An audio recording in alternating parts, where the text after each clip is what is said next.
সকাল সকাল ছেলে রেডি হয়ে বেরিয়ে গেল কাজের জন্য। আর অনেক সকালে ঘুম থেকে উঠে ওকে যে খাওয়া দাওয়া রেডি করে দিয়েছি, খেয়ে টিফিন নিয়ে যে বেরিয়ে গেল। আর গতকাল রাতে ঝড় হয়ে কি অবস্থা চারিদিকের। সুপ্রভাত, শুভ সকাল বন্ধুরা। আশা করছি সকলে ভালো আছেন, সুস্থ আছেন। আমরাও ভালোই আছি। গতকাল রাতে প্রচণ্ড ঝড় বৃষ্টি হয়েছিল, প্রচণ্ড ঝড় বৃষ্টি। আর কারেন্ট ছিল না রাতের থেকে, তো সকালের দিকেই যে কারেন্ট এলো। ছেলে বেরিয়ে গেল ওর কাজে। এখন বাজে সকাল 8:30। আর আমি এই যে ফুল গাছগুলো দেখছিলাম, ঝড়ে না ফুলগুলো অনেক ঝরে ঝরে সব পড়ে গেছে। এই যে গাছ ফাঁকা হয়ে গেছে, হেলে গেছে পুরো। আর কুমড়ো গাছগুলো একদম হেলে টেলে পাতা টাতা সরে কি অবস্থা। ভালো ঝড় বৃষ্টি হয়েছে। তো চাটা খাওয়া হয়ে গেছে আমাদের, রান্নাও হাফ হয়েছে, আর একটু বাকি আছে, আবার করতে হবে। তো এই যে ছেলে বেরোলো, এখন এই যে বাকি রান্নাগুলো করব। আর বাবা মা আবার চা করলাম। সকালে একবার চা খাওয়া হয়েছে, এখন আবার চা খাওয়া হলো দুবার করে। আর বাবা মা বসে আছে ঘরেই। বাবা এসেছে ডাক্তার দেখাতে। একটা ডাক্তার প্রথমে দেখানো হয়েছে, গতকাল আবার আরেকটা ডাক্তার দেখানো হলো। দুটো ডাক্তার দেখানো কমপ্লিট। আর এই যে বাতাবি লেবুগুলো বড় বড় হয়ে গেছে, কয়েকদিনে দেখাচ্ছি। এই যে পুরো আবার নতুন করে এই যে লেবু এসেছে, গাছ ভর্তি বাতাবি লেবু হয়েছে আবার। আর এদিকে ডালগুলো তো সব কাটা হয়েছিল কিছুদিন আগে, চালের ওপরের ডালগুলো সব কেটে দেওয়া হয়েছে। তো এই যে সব ধরেছে গাছের মধ্যে, এই যে অনেক। দেখুন বন্ধুরা কেমন মানে ঝড়ে পুরো কুমড়ো গাছ এই যে ফাঁকা হয়ে গেছে, এরকম সব উল্টে পাল্টে গেছে পাতাগুলো। দেখুন কেমন কি অবস্থা। দেখুন এই ডোগার লোভ সামলাতে পারছে না, এই জন্য নিজে হাতে তুলে নিয়ে আসছে চচ্চড়ি খাওয়ার জন্য। কি মশা দেখুন, তাজা তাজা ডোগা নিয়ে এলো তুলে। গতকাল ঝড় হয়েছিল, পুরো গাছ উলট পালট, একদম নিজে হাতে তুলে নিয়ে এলো কচি কচি ডোগা। এই যে একদম কচি কচি। দেখুন কতদিন খাওয়া হলো এগুলো। খুব টেস্ট লাগে এরকম বাড়ির গাছে তুলে রান্না করে খেতে। এখন এই যে ডোগা কাটা হচ্ছে, মা কেটে দিচ্ছে ডোগাগুলো। এই যে এখন বানাবো ডোগার চচ্চড়ি। এখানে কালো সর্ষে আর সাদা সর্ষে নিয়েছি, লবণ, কাঁচা লঙ্কা, এটা বেটে নেব। তো এই যে শিলনোড়াতে বেটে নিচ্ছি সর্ষেটা, লঙ্কা আর লবণ দিয়ে। তো শিলনোড়াতে বেটে নেওয়া জিনিসের টেস্টই কিন্তু অন্যরকম হয়। আর এই রকম তাজা তাজা কুমড়োর ডোগা যদি বাড়িতে থাকে, এগুলো সার ছাড়া, মানে এগুলো এত টেস্ট হয় না। একটু যদি সর্ষে বাটা দিয়ে করা যায় দারুণ লাগে। এক থালা গরম ভাত খেয়ে নেওয়া যায়, এত ভালো লাগে। আর সবেমাত্র গাছ থেকে তুলে এনেই সঙ্গে সঙ্গে কেটে ধুয়ে রান্না। কার কার এরকম ভালো লাগে অবশ্যই কিন্তু কমেন্টে জানাবেন। কুমড়োর থেকে ডোগা বেশি খেতে বেশি ভালো লাগে, কুমড়োটা অতটা ভালো লাগে। আর এই যে এবারে বসিয়ে দিচ্ছি, এখানে শুকনো লঙ্কা আর কালো জিরা ফোড়ন দিয়ে বেগুন আলু দিয়ে করছি। তো এই যে বেগুন আলু দিয়ে একটু হলুদ লবণ দিয়ে ভালো করে এটাকে একটু নাড়াচাড়া করে তারপরে মিষ্টি কুমড়োর ডাঁটাগুলো আগে দিয়ে দেবো। যেহেতু ডাঁটাগুলো একটু শক্ত, তবুও যেহেতু কচি একদম, তাও ডাঁটাগুলো একটু আগে দিয়ে এগুলোর সঙ্গে একটু ভালো করে নাড়াচাড়া করে তারপরে পাতাগুলো দিয়ে দেবো। এত কচি ডগা পাতা, এগুলো হতে বেশি সময় লাগে না। আর সামান্য একটু জল দিয়ে নামানোর আগে সর্ষে বাটাটা আমি দিয়ে দিই, তাহলে ঝাঁজটা ভালো থাকে। তো এই যে ভাজা হয়ে গেল মোটামুটি। এবার এই যে ডাঁটাগুলো দিয়ে দিচ্ছি, ডাঁটাগুলো দিয়ে একটু নাড়াচাড়া করব, একটু নাড়াচাড়া করে তারপরে দিয়ে দেবো পাতাগুলো। লবণ হলুদ দিয়েছি আর সামান্য একটু মিষ্টি দিয়েছি, কারণ নিরামিষ তরকারির মধ্যে সামান্য একটু মিষ্টি দিলে না ব্যালেন্সটা ঠিক থাকে। তো এই যে ডাঁটাগুলো দিয়ে একটু নাড়াচাড়া করে সামান্য একটু জল দিয়ে দিলাম, জল দিয়ে যাতে ডাঁটাগুলো একটু সিদ্ধ হয়ে যায়। তারপরে এই যে এখন পাতাগুলো সব দিয়ে দেবো এর মধ্যে। পাতাগুলো দিয়ে একটু নাড়া দিয়ে থালা দিয়ে ঢাকা চাপা দিয়ে দেবো। তারপরে এটাকে উঠিয়ে থালা উঠিয়ে তারপরে সর্ষে বাটাটা দিয়ে একটু নেড়ে তারপরে নামিয়ে দেবো। এইরকমভাবে চচ্চড়ি কারা কারা বানিয়ে থাকেন অবশ্যই কিন্তু কমেন্টে জানাবেন, আর কারা কারা খেতে ভালোবাসেন। তো এই যে ঢাকা চাপা দিয়ে দিলাম। সকাল সকাল ভাত করেছি, অনেক সকালবেলা হয়ে গেছে ভাত, কারণ ছেলে খেয়ে গেছে। এইখানে এটা হচ্ছে গতকালের ভাত। আর এই যে এইখানে এইখানে রয়েছে আজকের ভাত, এই যে নিচে ঢুকিয়ে রেখেছি। আর এখানে হচ্ছে গতকাল রান্না করেছিলাম মাছ, সেটা আছে। এটা করেছিলাম মাংসের মতো পেঁয়াজ টেয়াজ দিয়ে। আর এখানে করেছি সর্ষে বাটা দিয়ে মাছ, এটা আর মাছ সর্ষে বাটা দিয়ে। আর এখানে তো হচ্ছে এই যে ডোগার চচ্চড়ি, মিষ্টি কুমড়োর ডোগার, এই যে মা তুলে আনলো। এই ডোগার চচ্চড়ি করবো সর্ষে বাটা দিয়ে। এই যে সর্ষে বেটে রেখেছি এখানে, এটা দিয়ে করব কালো সর্ষে আর সাদা সর্ষে। আর আমের চাটনি করব, আম কাটা আছে। যে ডিমের কারি করেছি সকালবেলা, এটা ছেলে খেয়ে গেছে, নিয়ে গেছে রুটির সঙ্গে। আর এই যে আরও একটা ডিম দিয়ে মানে ডিমের কারি রয়েছে। দুপুরবেলা একটু ভাজা করে নিব, ভাজা বা বড়া, তাহলেই হয়ে যাবে। তো এই হলো আজকে রান্না বান্না। তো রোদ এখনো ওঠেনি, কিন্তু হালকা হালকা মনে হয় এখন একটু পরিষ্কার হচ্ছে আকাশটা। মা আর বাবা যে পাশের ঘরে বসে আছে, মা ফোন দেখছে। আর বাবার টিভির লাইন নেই, গতকাল ঝড়ে লাইন বোধহয় খারাপ হয়ে গেছে। আমি ফোন করে জানালাম লাইনটা ঠিক করার জন্য কেবলের, তো ঠিক করবে বললো। বাবা খবর দেখতে পাচ্ছে না, বসে আছে, কি করবে আর। তো এই যে ঝটপট করে রান্নাটা করে নিচ্ছি, তারপরে খেতে দিয়ে দিব সবাইকে।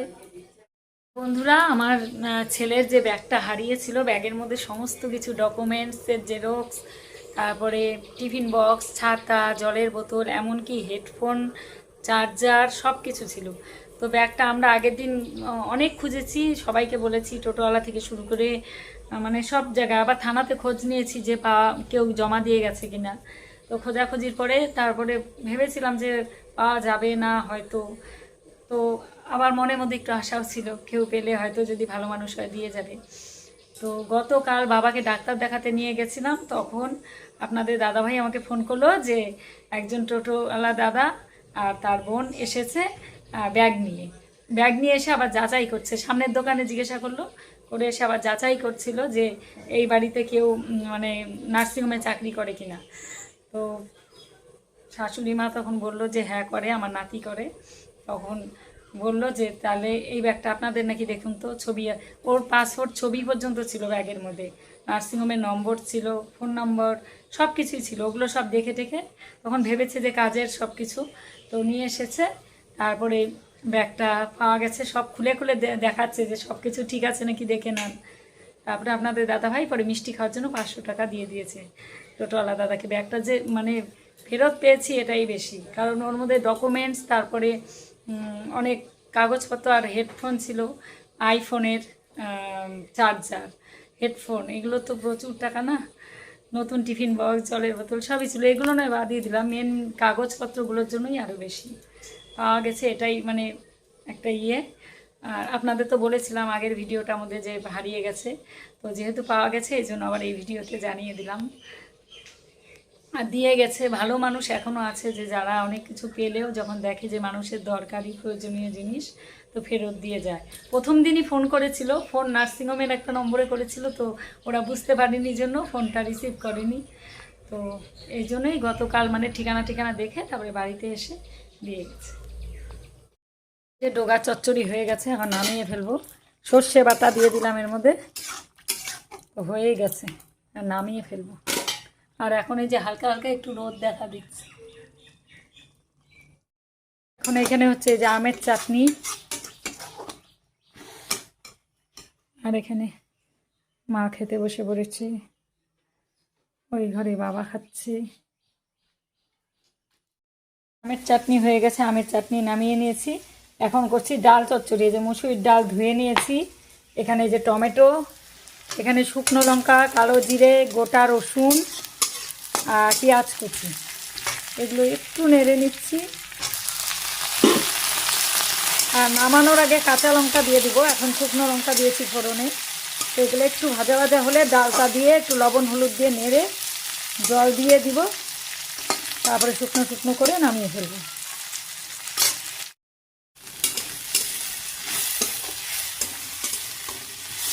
বন্ধুরা, গতকালের ঝড়ে এই যে সুপারি গাছটা ভেঙে পড়েছে, এই যে দেখুন কিভাবে ভেঙে পড়ে গেছে, এই দেখুন ঝড়ে ভেঙেছে গতকাল।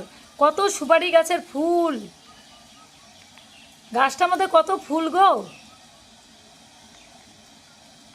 এই দেখুন কত ফুল এসেছে সুপারি গাছটার, এই দেখুন কেমন ভেঙে পড়ে গেছে, এই দেখুন, এই যে এই দেখো এত ঝড় হয়েছে গতকাল রাতে। তো এখন এই যে ডিমের খোসা আর চা পাতাগুলো জমিয়েছিলাম, চা করে এই যে পাতাগুলোকে ধুয়ে ধুয়ে রেখেছিলাম রোজ, এগুলো এখন গাছের মধ্যে একটু দিয়ে দিব।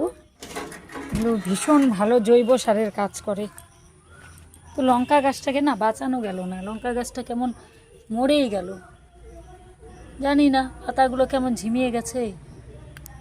ওপরটা একটু ছিঁড়ে দিলাম, জানি না এটা বাঁচবে কি না, একদম কেমন হয়ে গেছে, হয়তো বাঁচবে না। তাও একটু মানে গোড়াটাকে ইয়ে করে দিচ্ছি। এত সুন্দর ছিল গাছটা। আর অ্যালোভেরাগুলো বেশ ভালো হয়েছে।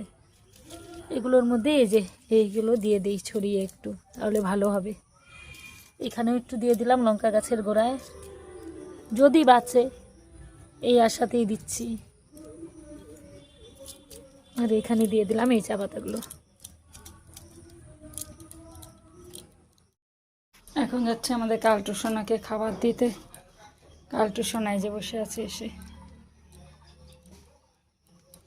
নাও খাও খাও খাও। রান্না বান্না কমপ্লিট করে এই যে কাপড়গুলো সব কাচা হয়েছে, সেই কাপড়গুলোকে এখন মেলে দিচ্ছি। তো এই যে মা নিয়ে এসেছিলো মেলার জন্য, তারপরে আমিও আবার এলাম।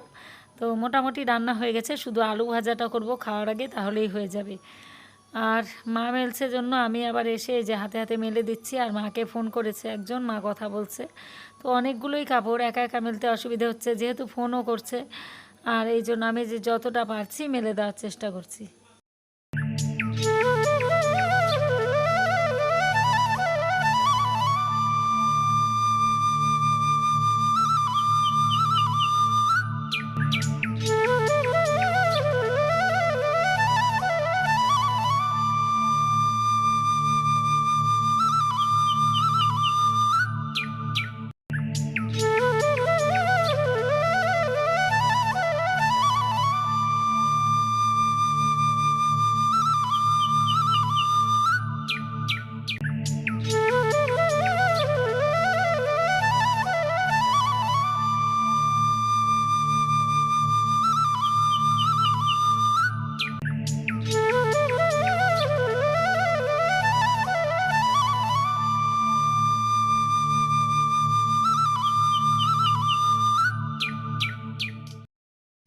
এখানে যে বসিয়ে দিলাম আলু ভাজা দুপুরে খাওয়ার আগে, কারণ ডালের সাথে ডাল চচ্চড়ি করেছি, তার সাথে ভাজাটা আগে ভেজে রাখলে ঠান্ডা হয়ে যাবে, তাই গরম গরম ভাজা করে নিলাম।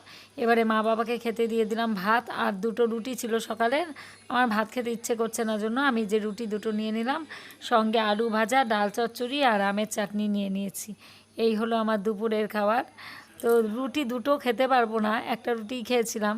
তো এখন ভয়েস দিচ্ছি জন্য আপনাদেরকে বললাম, কারণ বেশি রুটি খেতে ইচ্ছে করে না, কিন্তু আজকে ভাত খেতেও কেন জানি না ইচ্ছে করলো না, এই জন্য এই যে রুটি ছিল যেহেতু রুটি নিয়ে নিয়েছি, একটা রুটি খেয়েছি।